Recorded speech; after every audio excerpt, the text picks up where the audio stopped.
वहाँ पर वायलेंस हुआ जिसमें 3 मुसलमानों को गोली लगी, उनकी मौत हुई। हम इसका कंडेम करते हैं। जिस दिन कोर्ट में सुनवाई होती है उसी दिन ऑर्डर हो जाता है, उस दिन सर्वे भी हो जाता है। ये तो 1948 में ऐसे ही हुआ था बाबरी मस्जिद में। फायरिंग नहीं बल्कि मर्डर है। जब से बाबरी मस्जिद राम मंदिर का जजमेंट आया, जिस बात को मैं पर्टिकुलरली कह रहा हूं कि उस जजमेंट के बाद ये सब चीजें खुलेंगी और एक के बाद एक खुल रही हैं, ये सरासर गलत है। जुल्म हो रहा है वहां पर। तो संभल में वहां पर कोर्ट की तरफ से बगैर मस्जिद के जिम्मेदारों को कमेटी को सुने उन्होंने एक एक्स पार्टी ऑर्डर पास कर दिया, वो गलत है। दूसरा यह है कि एक बार तो आपने गलत ऑर्डर दिया, सर्वे हो गया। दूसरा सर्वे जब किया आपने किसी को इत्तला नहीं दी। तीसरी बात यह है कि पुलिस का ये काम था कि मस्जिद कमेटी को कॉन्फिडेंस में लेते या वहां की पीस कमेटी को। चौथी बात यह है कि जो सर्वे करने लोग आ रहे हैं वो प्रोवोकेटिव स्लोगन्स लगा कर आ रहे हैं। वो वीडियो उसका है, पब्लिक डोमेन में है। और उसके बाद जो वहां पर वायलेंस हुआ जिसमें 3 मुसलमानों को गोली लगी, उनकी मौत हुई, हम इसका कंडेम करते हैं। ये फायरिंग नहीं बल्कि मर्डर है।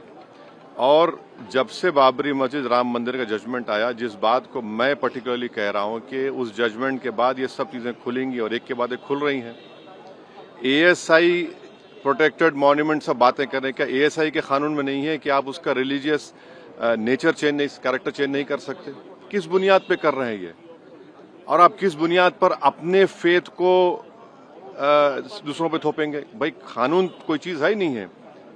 जिस दिन कोर्ट में सुनवाई होती है उसी दिन ऑर्डर हो जाता है, उस दिन सर्वे भी हो जाता है। ये तो 1948 में ऐसे ही हुआ था बाबरी मस्जिद में।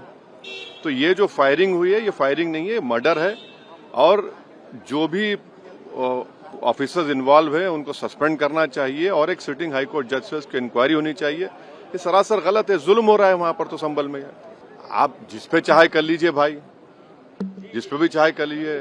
जज आप, जूरी आप, सब आप, तो बचेगा क्या फिर? अब जैसा अभी आपने हमारे डेलीगेशन तरफ से बोला गया है, मैं उसको रिपीट करना नहीं चाहता। मगर स्पीकर साहब ने बड़ी इत्मीनान से हमारी पूरी जितने मेंबर्स 11 नॉन बीजेपी एमपीज गए थे उनकी बात को सुना। वो बोले कि इसके ऊपर कंसिडर करेंगे और हमको उम्मीद है कि ऑनरेबल स्पीकर साहब इसका टेन्योर बढ़ाएंगे। क्योंकि आप देखिए बंगाल नहीं गई कमेटी, बिहार हम लोग नहीं गए, उत्तर प्रदेश में शिया वक्फ की प्रॉपर्टीज को हमने नहीं देखा। तो ऐसे कई, दिल्ली के मंत्री को बुलाना है, ऐसे कई स्टेट्स है जहां पर कमेटी को जाना चाहिए। वो स्टेक होल्डर्स हैं, उनकी बात को सुनना बहुत जरूरी है।